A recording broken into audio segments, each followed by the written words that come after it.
Hello everybody, Simon Hall here. I'm just going to spend a little bit of time talking to you about the Paxo ready-made army boxes that PSC have made with the new ultracast technology.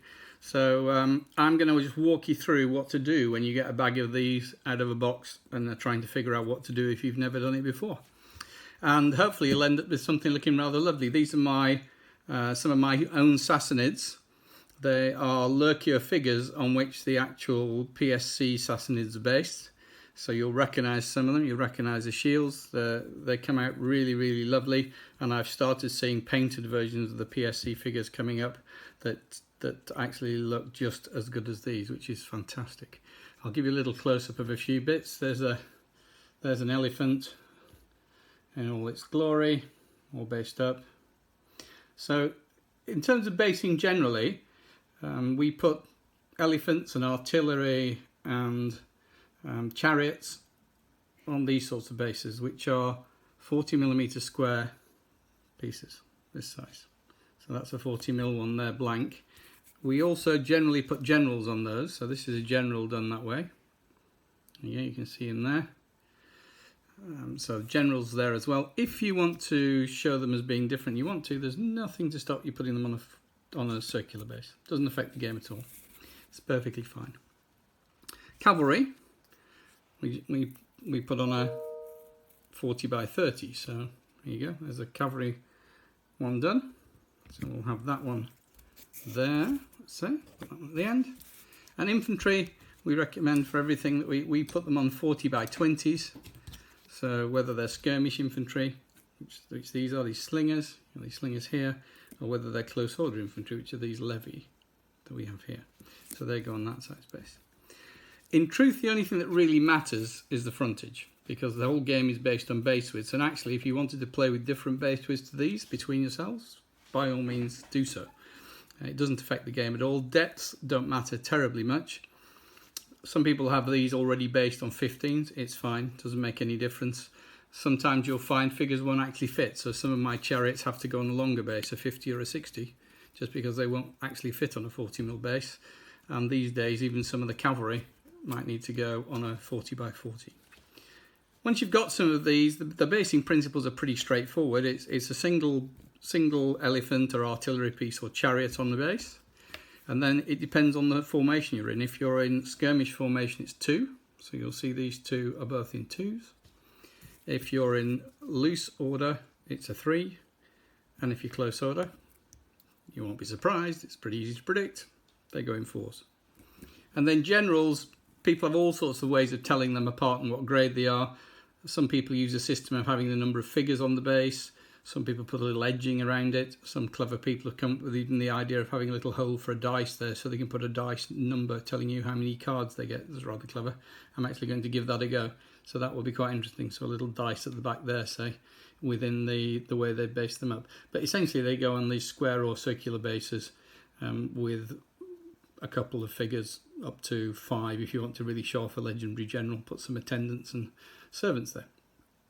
So that's my nice looking Sassanids. I'm going to put those away for a second. These raw bases you can get from all sorts of places. There's loads of people who cut these out of MDF. These are my favourite ones, sharp edged MDF ones. I used to get those in the UK from Lasercraft or from Hokahe or from war bases. There's plenty of places that do them in bag sets. The good news is PSC are getting bag sets done, so you can buy them actually the same time you buy the figures. So you don't need to worry, you just buy a couple of packets of these bases and you've got all you need to start basing your figures up and getting them all set up nicely to play the game.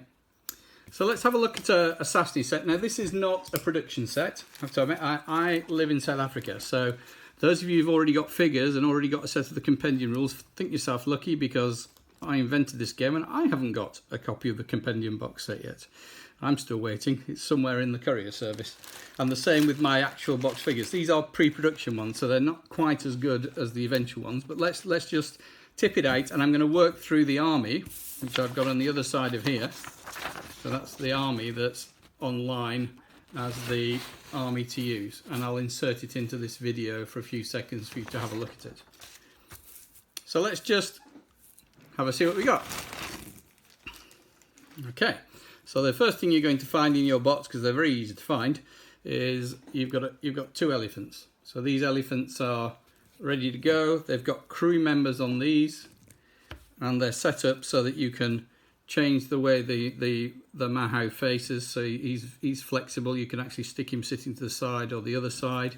They all super glue quite easily. There's the other one there. So you've got 2 elephants worth. So for those you're going to need 2 40x40s, and that will give you the first 2 units in your army. Don't worry about the term tug unless you've read the rules, but it's there for a reason. It's to give it specificity. So we call these tugs, tactical unit groups, because they probably wouldn't be a unit in more common terms. They'd be a bunch of units together under a junior general. Let's pick out the next bit. Well, the next biggest thing in this army is going to be the heavy cavalry of various types. So we've got quite a few armoured cavalry in the box set. Those ones you'll recognise as being the same as these if you look at some poses. These are cataphract characters. We've taken the armoured figure from that on a less armoured horse to be part of the main cavalry pack. They've got spears in the set with them, and they've got various different types of horse barding. In the list there are some superior ones and there are some average ones, so my suggestion would be that you make sure the superior ones are the ones carrying in general more complete horse armour, and that would set them up. And these go 3 to a base. So we've got 1, 2, 3, 4, let's see what else, that's general, 5, 6, there you go, we got plenty of bases. 7 bases, that's the, I'll take him off, 7 bases, that's the number we need for the army that was designed, because you've got 1 tug which is a single tug superior one, you have a double tug superior one, and then you have 2 of average. So there'll be 6 per unit, so that force there, with 2 of those bases, is going to create one of these. So that gets you nicely sorted in terms of that. So let's just move that over, it's a little easier to see. And in total, you've got yourself 7 bases of heavy cavalry, which is another 4 tugs, so we're now up to 6. Now, the other thing we've got is some of these levy spearmen. So these actually are some of my favourite figures. They really paint up beautifully. And they're a little bit of a blocking force around the camp, in all truth. They're not to be the main offensive force of this army by any means. So if you're a beginner at wargaming, don't try to be too aggressive. It probably won't go very well. But they do look very nice in front of, stuck on a hill or in front of a camp if you start playing the bigger game. So a tug of those is 2 4s because they're close order. 2 of these bases, and you've got yourself what you need. So that is going to create that, and there are enough figures in here to do that twice. So here we go, there's another one set. And I think if I've got the full complement still in this, yeah, it looks likely. That looks promising. I can see another one there and another one there. Yep, so there's 16 of them. So there we go. So that will give you 2 tugs of those. So now I've got 2 elephants, 4 cavalry, 2 of those. That's the main, if you like, heavy units of the army. But the Sassanids have got quite a lot of skirmishers. So the next thing you've got is you've got some light horse archers. So there's some here. You can see them there. I think I've probably mixed one in amongst the... Oh no, there they are. There's some there. So these are what are going to base up to be these. They're going to end up being these sort of light horse skirmishers. So again, 2 bases of those, then you've got yourself a skirmish unit, skirmish unit group of horse archers. Also in the pack, you've got quite a few skirmishers of other types. You've got 1, 2, 3, 4. You've got a bunch of slingers, about 8 of them, and I think we've got 8 bowmen as well. So we've got 4. We're going to end up with 4 bases of each. So we're going to end up with 4 sugs. 2 of slingers and 2 of archers, so there's quite a lot of missile fire in the army. And then last but not least, you've got generals, which if I've kept them aside properly, here we go. So there are 2 generals that are set up in the pack that have got separate bodies, so you can alter the way they actually sit on their horses to make them a little bit different. And there's an officer figure there who can act as your 3rd general, and then you have a bunch of spare cavalry, a few spare bits that you can use to flesh out the bases. So we could say have one of those and stick him with a supporting pair of cavalry, and that would be one very nice general setup ready to go. So you want 3 generals for the particular army. So the box set in total, I've got the content list here just to go through. So we have there 2 generals, you saw those allowing the variable pose, 22 cavalry in total, so there's 7 bases and a spare. Some of them are armoured, some of them are less armoured. We've got 8 of the horse archers, I only have 4 in my prototype one, so that's great. So you can get 2 different sugs of those, 2 elephants with their crew, 8 slingers, 8 archers and 16 levy foot. So you've got a ready to go pack to army, and if I work that out in points, and I'll put this on the end of the video for a little bit, we're a little bit over the 3,000 point target that we're aiming for a starter pack to army from these box sets. Just to add a few other things for you in terms of how basing works while I'm on the scene. Troop types that are flexible can either be, if they're infantry, loose or close. So how do we deal with those? Well, that's actually very easy in the rules. We simply base 2 bases differently, so it's 7 figures for a tug. We base some 4 across representing close order and some 3 representing loose. If on the battlefield they're shown like this, with the 4 at the front, they're in close order. If they're shown like that, they're in loose order. We have exactly the same thing if you take the Huns, for instance.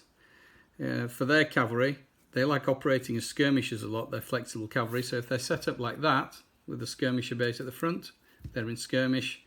If they have the 3 to a base, loose order one at the front, they're formed up and ready to charge.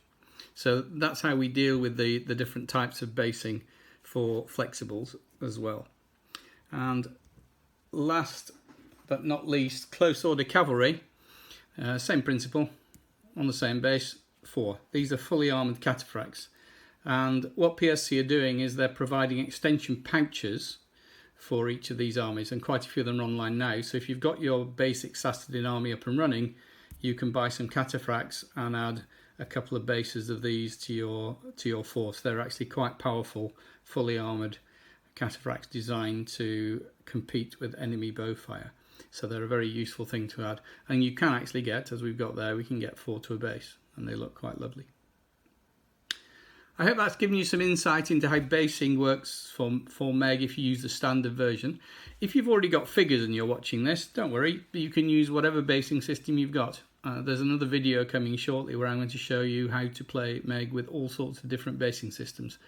Nobody likes rebasing figures, and the rules are designed to avoid you having to do that unless you're coming to events where obviously we have to have some form of standard. So that's it from me for now. I shall look forward to getting my compendium and figures via courier fairly soon. It's now the middle of July and I haven't managed to get my hands on the set yet, but I'm glad many of you out there are really enjoying them.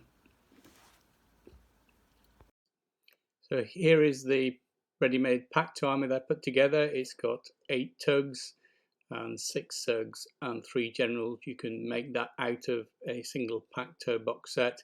This is the content. You can see you've got the 2 generals plus a spare officer for a general there, 21 cavalry and all the other pieces that you actually need. These are the new pouches that PSC are doing, a £10 little extension pouches, and coming up shortly, the next on the list are early Imperial Romans and Gallic armies. Looking forward to seeing those back in the marketplace fairly soon. Enjoy.